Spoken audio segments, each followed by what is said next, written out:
का निर्माण हो, पुल का निर्माण हो, किसी तरह का निर्माण हो, उसमें नीचे से ऊपर तक काफ़ी भ्रष्टाचार है। और साथ ही साथ जो कल की जो घटना हुई है ये इनकी कलई खोल दे रही है, क्योंकि 8 वर्षों से इसका निर्माण कार्य चल रहा था।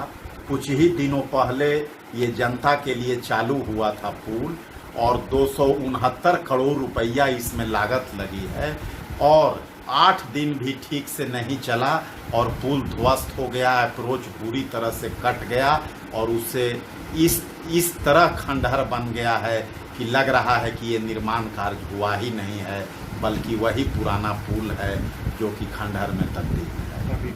पूरी तरह से नीतीश कुमार जी 13 वर्षों के शासनकाल में बिहार को उद्योग विहीन रखे हैं, और इसके निर्माण नहीं होने देने में 100% दोषी हैं नीतीश कुमार, नीतीश सरकार। क्योंकि जिस दिन इसका शिलान्यास हुआ था उस समय यूपीए की सरकार थी और यहाँ एनडीए की सरकार थी, और 3 दिसंबर 2008 को इसका शिलान्यास हुआ था, और 9 में आगामी लोकसभा चुनाव होने वाली थी। सारा चीज़ पॉजिटिव था। सेल के द्वारा भूमि जो अधिग्रहण हुआ 31 एकड़, उसमें किसानों को पैसा दे दिया गया, साथ ही साथ मिट्टी की जांच हो गई, टेंडर भी हो गया।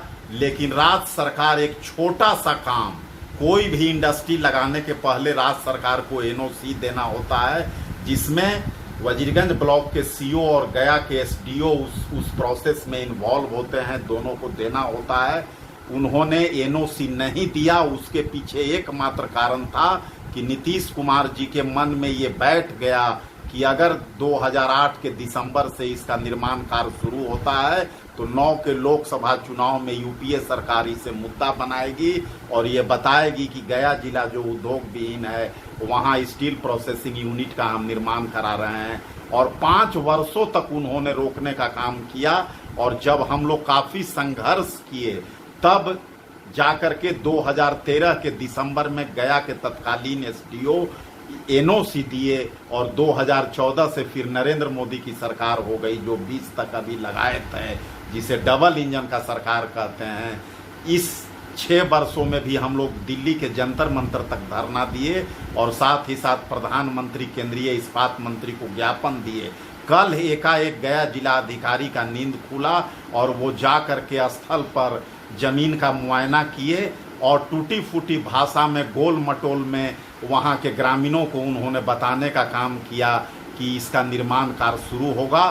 तो संघर्ष समिति और गया जिलावासी सेल से, केंद्र सरकार से, राज्य सरकार से और जिलाधिकारी से ये सुनिश्चित कराना चाहता है कि आप घोषणा करें कि निर्माण कार्य किस तिथि से शुरू होगा और कब ये बन करके तैयार होगा। इसे चुनावी स्टंट न बनावें, चुनावी जुमला न बनावें, बल्कि निर्माण कार्य शुरू हो।